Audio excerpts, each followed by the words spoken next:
Mesdames et messieurs, aujourd'hui, nous assistons à une véritable révolution dans le monde des paiements et de la finance. D'un côté, la plateforme PIS-PIC, récemment lancée par la Banque centrale des États de l'Afrique de l'Ouest, marque une étape décisive vers l'interopérabilité et les transactions bancaires instantanées. Grâce à cette innovation, les populations, les opérateurs économiques et même les administrations publiques peuvent désormais bénéficier de transferts rapides, sécurisés et accessibles à tous. De l'autre côté, un autre écosystème mondial se développe depuis plusieurs années, P-Network. Avec des millions d'utilisateurs dans le monde entier, ce projet s'apprête à franchir une étape majeure avec l'ouverture de son mainnet. Son objectif est simple, rendre la monnaie numérique accessible au plus grand nombre, en combinant rapidité, simplicité et inclusion financière.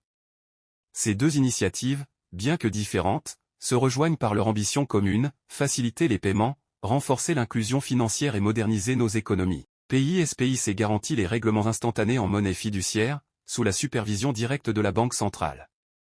P-Network, de son côté, ouvre un univers d'applications décentralisées, de paiements rapides et de nouvelles formes de financement communautaire. Imaginez un futur proche où ces deux mondes se croisent, d'un côté, les rails interbancaires régulés de PIS-PIC, de l'autre, l'écosystème dynamique de P-Network, ses millions de pionniers, ses portefeuilles numériques et ses innovations en matière de finance digitale. Ce rapprochement pourrait donner naissance à une nouvelle ère, celle d'une finance hybride, où les banques trouvent de nouveaux leviers de financement grâce à l'écosystème Pi, et où les citoyens bénéficient de services toujours plus rapides et inclusifs. Certes, il existe encore des défis, la réglementation, la liquidité, la stabilité de la valeur. Mais les passerelles existent déjà.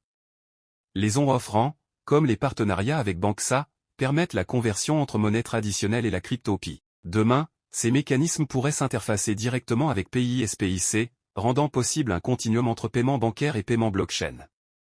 Le lancement de PR et de PIS-PIC n'est donc pas la fin d'un projet. C'est le début d'une transformation profonde. Une transformation qui rapproche la banque, la fintech et la blockchain. Une transformation qui ouvre la voie à l'inclusion, à la compétitivité et à la modernisation de nos économies. L'avenir est déjà en marche. Et il est à notre porte. D'une finance hybride, où les banques trouvent de nouveaux leviers de financement grâce à l'écosystème Pi, et où les citoyens bénéficient de services toujours plus rapides et inclusifs. Certes, il existe encore des défis, la réglementation, la liquidité, la stabilité de la valeur. Mais les passerelles existent déjà.